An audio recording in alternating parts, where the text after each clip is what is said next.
Warm welcome to Newsnight. Let's start from Adamawa State. That's a governor who is on his he's 5 years, second term in office. He's just saying, oh, yes, poverty is real. I'm going to give unemployed youths 10,000 spots. Then farmers, I'll give them. What happened during his first tenure? And that's the question to ask, because this is second term. So we all expected that first term, this is what we've done. We now want to enhance the pace of our development. So I don't know what story tells you a story around the fact that these governors do not even pay attention to if you look at the Adamawa poverty level, it's very high. Oh, yes. So you expected that by the first state, there's nothing to write home about. Exactly, apart from maybe Yola and Atiku's some of university and other activities in Adamawa, Yola. So the question is, what has it done in the last 4 years? In fact, it's the same question we should be asking the governors. And the youths, they keep looking up to Abuja. Yeah. And the president in his speech said, look, the allocation, federal allocation to states, it has doubled. So why are you always looking up here? Why are you not questioning your governors? Because the president also creates the impression that governors are subservient to them. So if the president is doing wedding, the governors fly in. Governors will say, I support Mr. President. That's not their business. A governor, let's say Abiana, which is APC, which is Labour Party, opposition party, has no business pledging loyalty to the president. Oh, but we saw that from Fubara. All the time. Fubara is not. In fact, Fubara is one leg in APC and one leg in PDP. So the governors are not even willing to take ownership of the fact that they are a sovereign. Are these genuine leaders? Two questions. First, that electoral system in Nigeria creates people whose commitment to national development is secondary to commitment to themselves. So every idea is, I need the president to be in good support to get second term. And if I had the conversation we had about the president's speech, all we say is, look, by now, the real issue about this protest is poverty.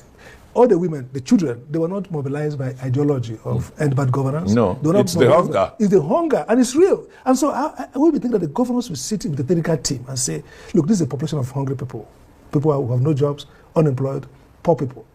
This is our budget.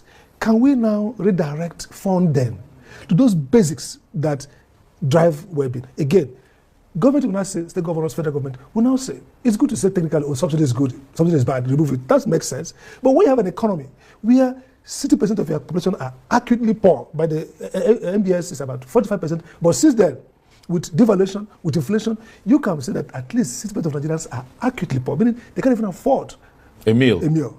If you have that kind of population, you can't be doing the World Bank and the IMF textbook, subsidy is bad. Because first, there's no aggregator for you to get economic wealth. So 60% are unemployed, unproductive, hungry. So what will drive the development? So they're looking at the wrong economics, looking at figures. Okay, if we save X, Y, Z. No. The real thing is get these 60% people fed, get them working. That's the problem. So the state governors have been totally remiss here. The federal government probably has to spend them more. But the question is, they seem to cover up for the state governors, and they seem to create this alliance that, look, our job is to be nice to Abuja. And once we're nice to Abuja, you'll get your seat back. Get our seat returned. So there's no level of accountability to the people. Say, look, by the way, I am a sovereign. So if a governor under the Nigerian constitution, forget the story about Nigeria being deformed. That constitution has significant protection. Safeguards. For a governor who wants to drive a different economic outcome. Yes, there are federalizing impulses, the military, the police. But look, the economy is rural. Agro is rural. Commerce is rural. The basic laws the federal government makes, currency, banking and finance, do not constrain. So we want to see, after this, it's good for governors to say, please give us some time. But let each governor, let Fitri and his colleagues now, move away from the tangent and start developing economic base for themselves. Changing their budgetary allocation from self-serving. I mean, how many governors fly to Abuja on private jet? Maybe 5 times a month. So we now have only one, and they fly commercial. Just think about it. The free money, they invest in well-being. They invest in skilling and providing jobs, for those entrepreneurship.